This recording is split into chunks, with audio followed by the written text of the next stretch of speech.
Halo, nama saya Mariana dari Universitas Unhanka.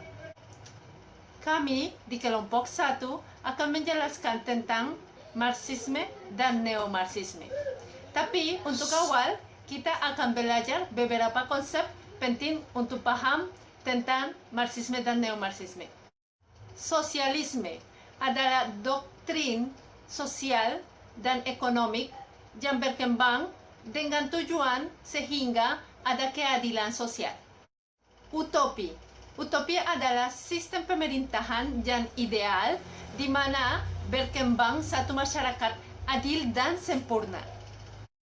Sosialisme utopis adalah satu terminologi yang sudah dibangunkan oleh Engels dan Marx untuk mengkritis sosialisme yang tidak ke arah teoris tapi lebih ke arah ideal, terlalu fantasi. Jadi Karl dan Engels sudah membangun satu sosialisme yang dinamakan sosialisme ilmiah. Komunisme adalah satu doktrin ekonomi dan sosial yang punya tujuan untuk membangun kesetaraan sosial di mana menghapus kepemilikan pribadi atas alat produksi. Maksudnya bahan-bahan industrial atau peralatan untuk bekerja serta tanah-tanah. Doktrin komunis mempunyai satu tujuan di mana membangun satu partai, di mana membangun satu sistem politik di mana lebih ke arah kolektivisme daripada individualis. Doktrin komunis itu mempunyai satu pengaruh besar bagi negara Eropa dan berbagai negara di dunia.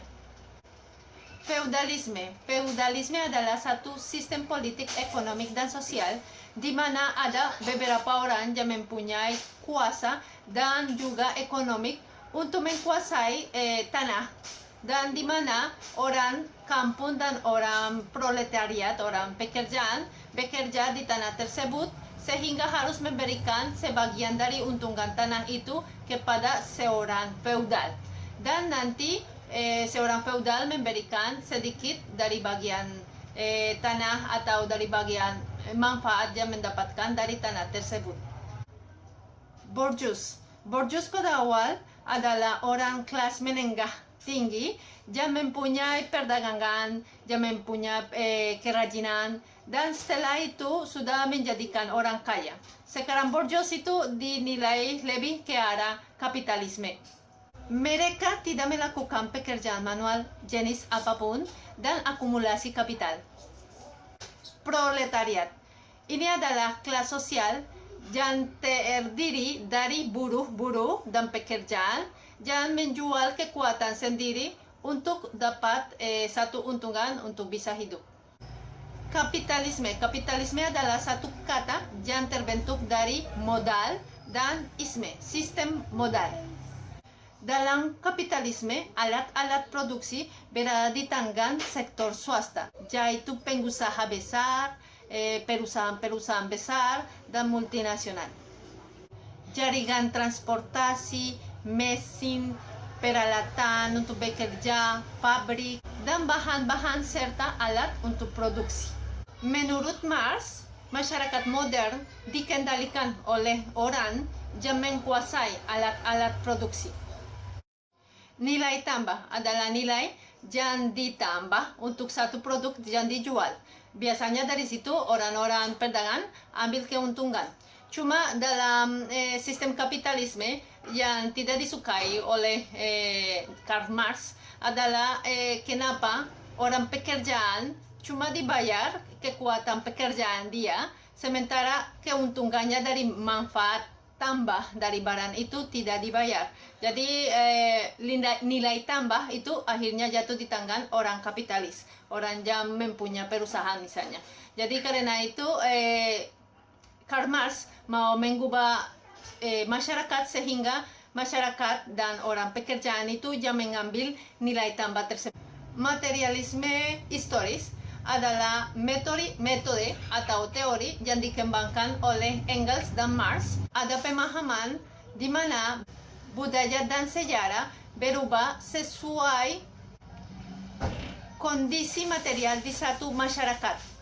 Jadi menurut Marx, Siapa yang mempunyai alat produksi mempunyai kekuatan untuk mempengaruhi ideologi masyarakat.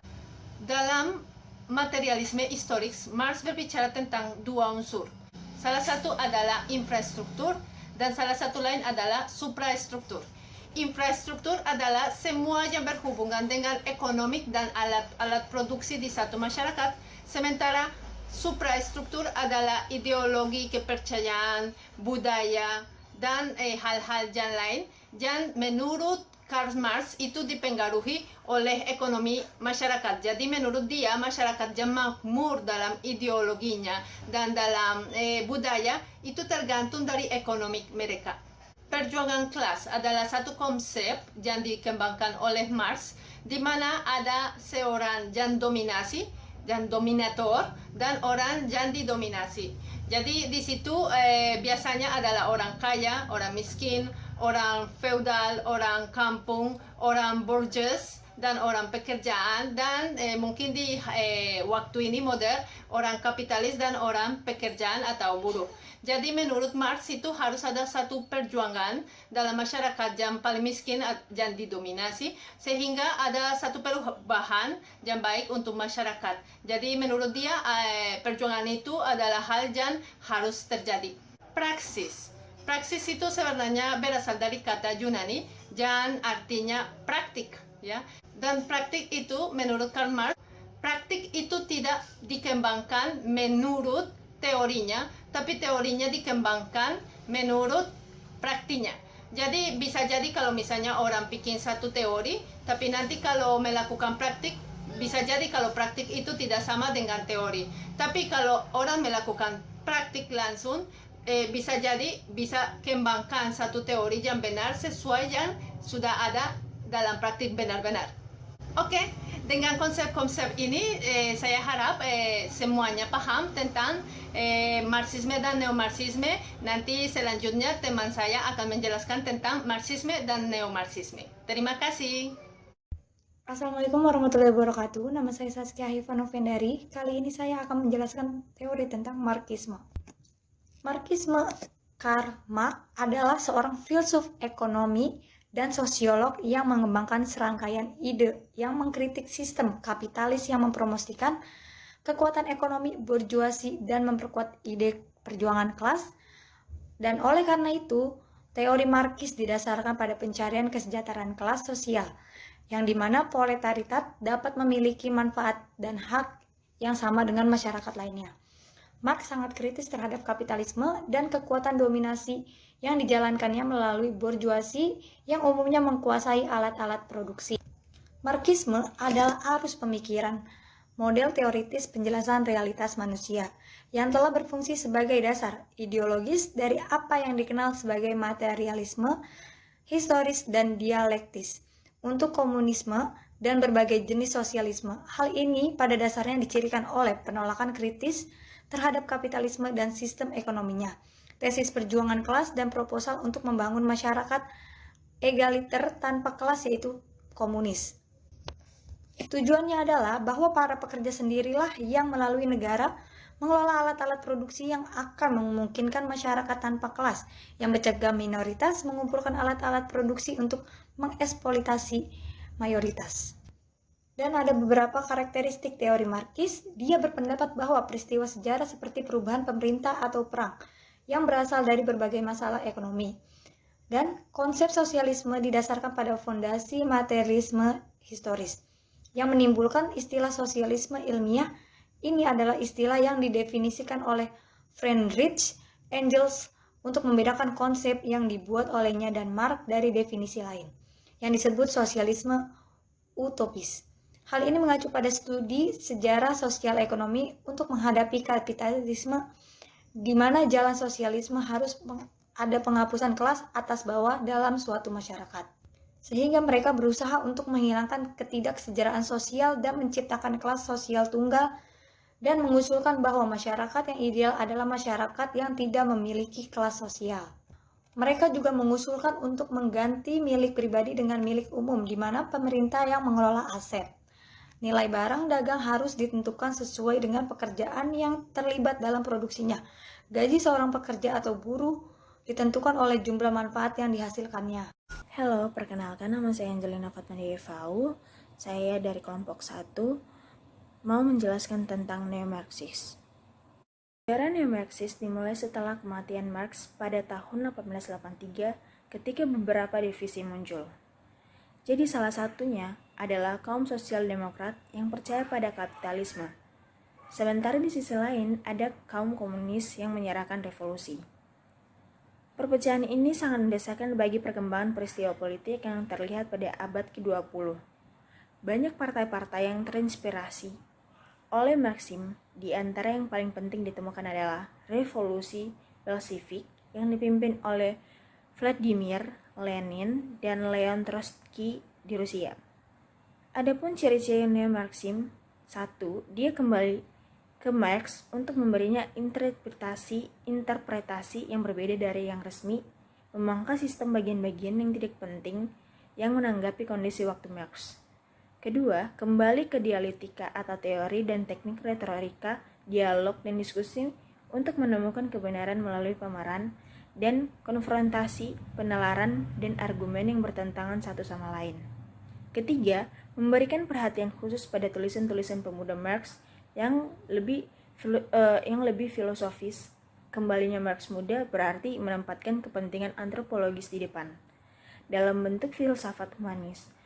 Dengan demikian, kaum neo-Marxis berbicara tentang mengubah sistem Marxis untuk mencapai humanisme total.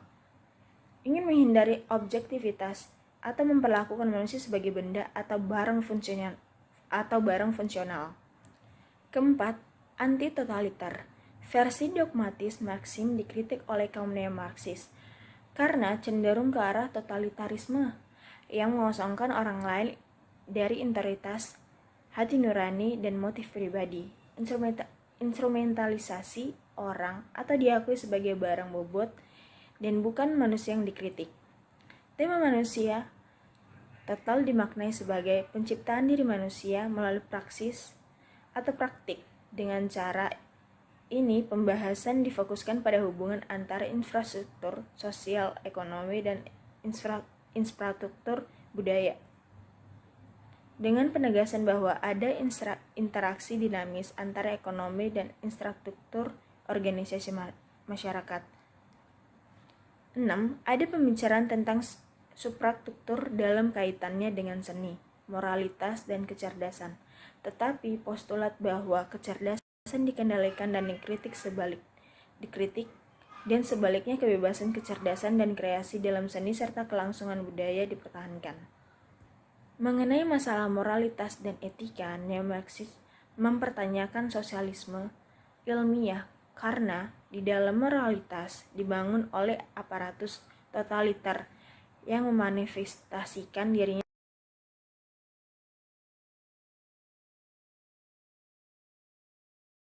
Sekian dari penjelasan saya, kurang lebihnya mohon maaf dan terima kasih. Dah.